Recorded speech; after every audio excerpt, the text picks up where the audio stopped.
भगवान का जन्म नक्षत्र आया, भगवान 27 दिन के हुए तो यशोदा मैया ने फिर उत्सव मनाया। सारे गोपियों को बधाई दिया, बुलावा दिया, आओ। सारी गोपियां नंद भवन में आंगन में आ गई। गोपियों ने कहा, यशोदा मैया से कहा, मैया तुम्हारे आंगन में इधर उधर मटका रखा है, बैलगाड़ी खड़ी है, ये हम लोगों को बुलाया है, हम लोग नाचे गाएंगे, तो इसे जगह तो खाली कर लो। यशोदा मैया ने दही माखन का मटका ले जा करके बैलगाड़ी पर, एक किनारे बैलगाड़ी आंगन में खड़ी थी, लाद दिया। और लल्ला का पलना ले जाके सोचा यहां नाचेंगी गाएंगी ऊधम मचाएंगी गोपियां, तो लल्ला जग जाएगा, सोया है अभी। लल्ला का पलना ले जा करके बैलगाड़ी में लटका दिया, नीचे लटका दिया। इधर गोपियां नाचने गाने लगी, उधर कंस का भेजा हुआ सक्टासुर नाम का दैत्य बंधु बैलगाड़ी पर आकर बैलगाड़ी के रूप में बैठ गए। गोपियां तो नाचने गाने में मगन है। भगवान श्री कृष्ण ने सोचा कि मां को पता नहीं है, गोपियों को पता नहीं, अरे हमारे लिए उत्सव मनाया जा रहा, हम बैलगाड़ी में लटकाए हैं।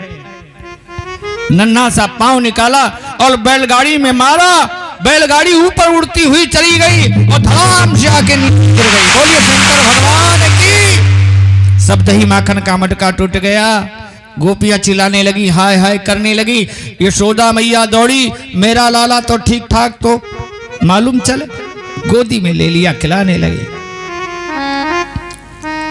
यशोदा मैया आश्चर्यचकित हो गई, न इधर से कोई साढ़ बैल निकला, ना आंधी तूफान आया, ना बवंडर आया, ये बैलगाड़ी कैसे उड़ गई। एक ग्वाले ने कहा, मैया मैं बताऊं। हाँ बोल।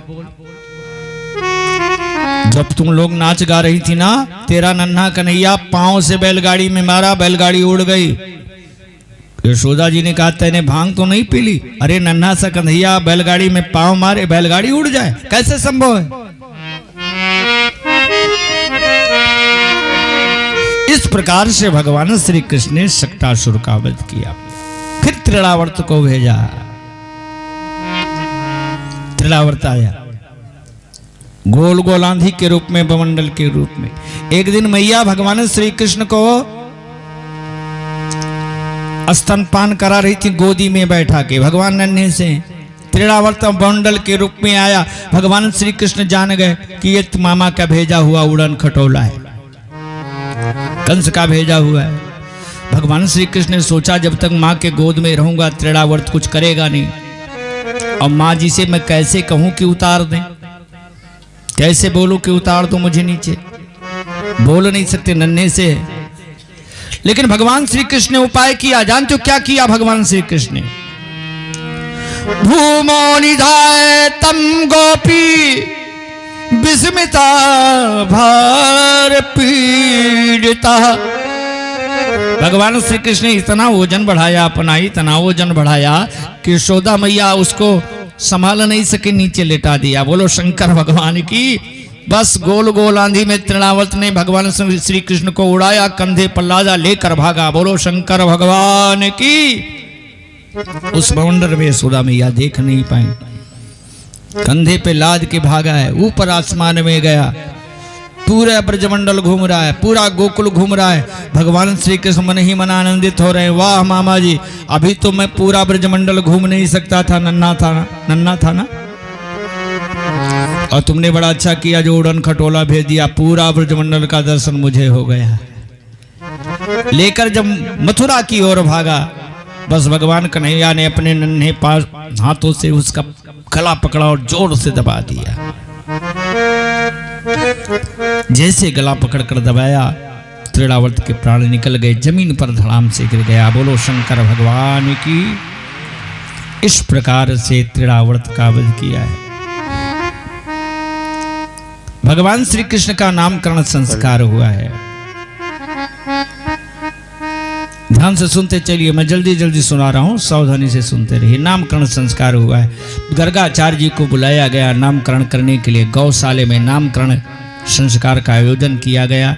दोनों बालक दाऊ और कन्हैया को लेकर यशोदा मैया पहुंची है। बलराम जी को लेकर रोहिणी मैया और कृष्ण भगवान को लेकर के यशोदा जी पहुंच गए नामकरण कराने के लिए। देखो ये नामकरण हमारे हिंदू धर्म में 16 संस्कारों में एक संस्कार है। अब तो सब लोग भूल गए, नामकरण अपने मन से नाम रख लेते हैं। हमारे यहाँ संस्कार खत्म हो रहा है, बड़ा दुख है इस बात का। और ब्राह्मण के बच्चे तो बिल्कुल संस्कारी नहीं है, अपना संस्कार छोड़ रहे हैं, बड़ी विडंबना है। ये हमारा देश भारत सोने की चिड़िया क्यों कहा जाता था? यहाँ के लोग संस्कारी होते थे, यहाँ संस्कार था। अब मैंने देखा है विदेशों में लोग हमारी संस्कृति और हमारा संस्कार अपना रहे हैं, हम लोग छोड़ रहे हैं, विदेशों की संस्कृति और संस्कार अपना रहे हैं।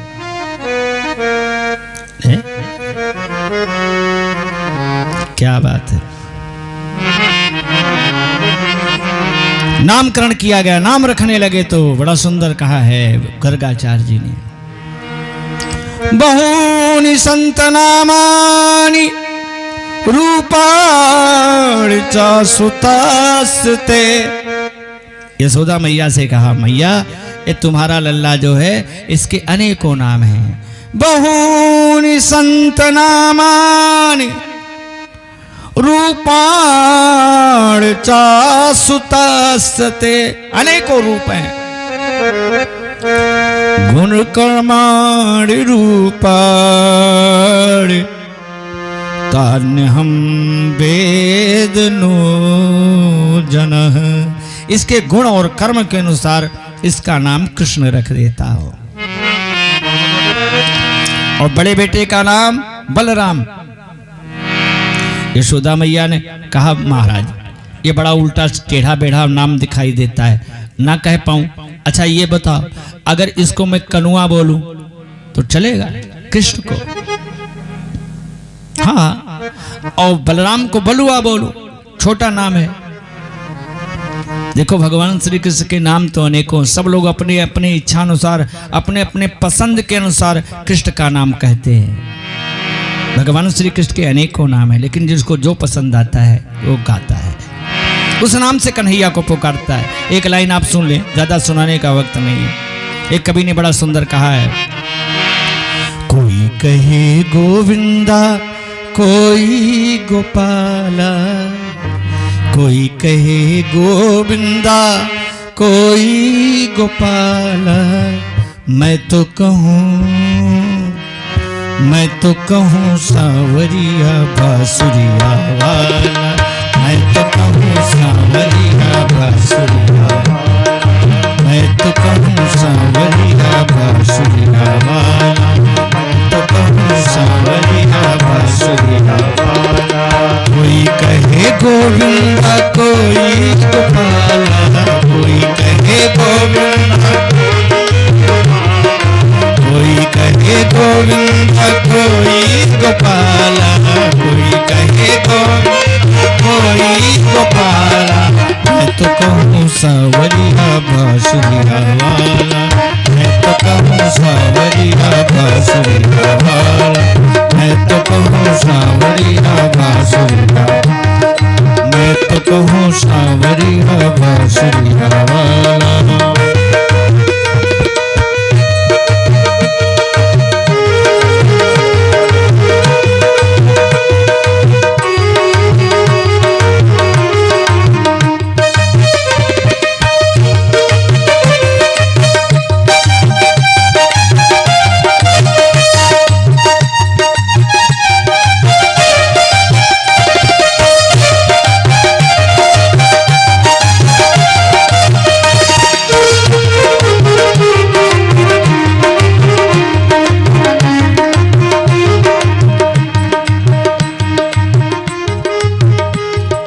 अच्युत युधिष्ठिर के उधो के माधो, अच्युत युधिष्ठिर के उधो, अच्युत युधिष्ठिर के।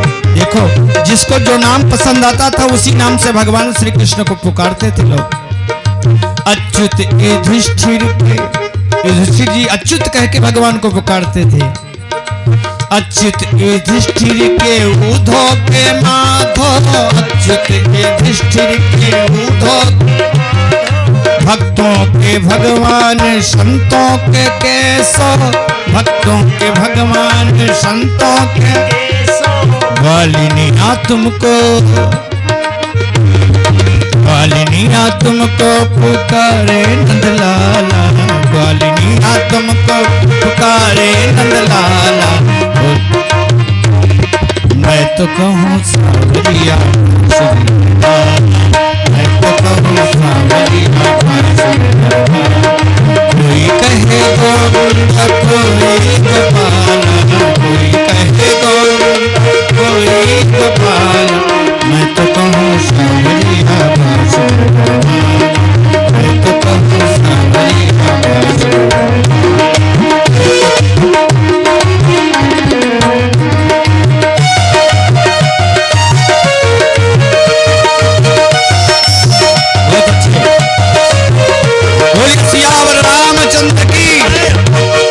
गाने का वक्त नहीं है, समय कम है। बंधु, भगवान श्री कृष्ण का नामकरण संस्कार हुआ है।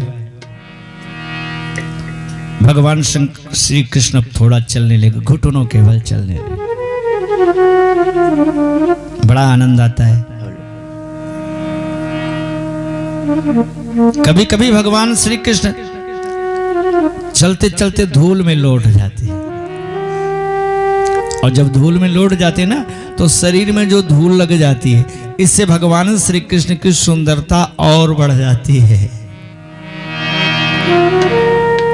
देवता, यक्ष, गंधर्व, मुनि वेश बदल बदल कर सब लोग भगवान श्री कृष्ण का दर्शन करने आते हैं। और शास्त्र कहते हैं जहां जहां भगवान का अवतार होता है, काकभुसुंडी जी तो अवश्य जाते और 5 साल तक वहां रुकते हैं, भगवान की बाल लीला का आनंद लेते हैं।